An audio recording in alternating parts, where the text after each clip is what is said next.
Hello friends, તમારું સ્વાગત છે મારા કિચનમાં. તો આજે આપણે બનાવીશું કાચી કેરીની ચટણી, જે બહુ જ સરળ રીતે બની જાય છે. આટલી ટેસ્ટી બને છે કે તમે ચાટ હોય, ફરાળ હોય, થેપલા હોય કે જમવાનું બધા જ સાથે બહુ જ સરસ લાગે છે.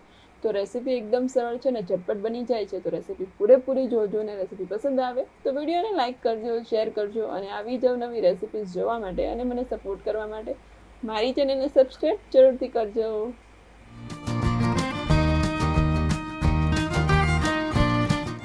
તો ચટણી બનાવવા માટે મેં અહીંયા કાગડા કેરી લીધી છે. તમે તોતાપુરી પણ કહેતા હશો, અથવા તો તમને જે રીતે પસંદ હોય એ રીતે ખાટી કે ઓછી ખાટી કેરી લઈ શકો છો.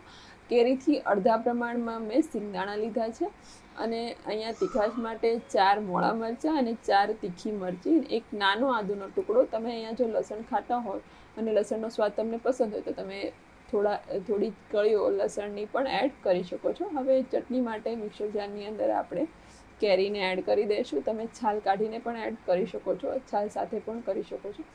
છાલ કાઢવાથી ખટાશ થોડી વધારે લાગે અને જો ઓછી ખટાશ જોતી હોય તો ચાલને એમ જ રવા દેવાની.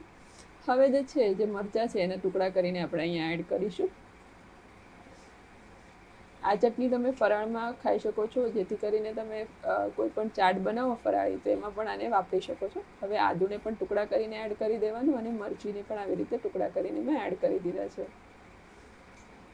આ ચટણીનો સ્વાદ તીખો અને ખાટો એવો આવે છે, એટલે તમને બહુ જ પસંદ આવશે. અને અહીંયા મેં હું ગળપણ માટે કશું જ એડ નથી કરી રહી. જો તમને ગળપણ જોતું હોય તો થોડી ખાંડ પણ તમે એડ કરી શકો છો.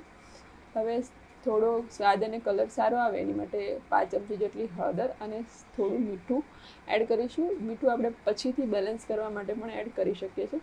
તો 1/4 કપ જેટલું પાણી એડ કરવાથી આવી રીતે સ્મૂથ ચટણી મેં વાટી લીધી છે. તે બહુ જ સરસ બની છે. તો તમને આ રેસીપી કેવી લાગે છે મને કમેન્ટમાં જણાવજો.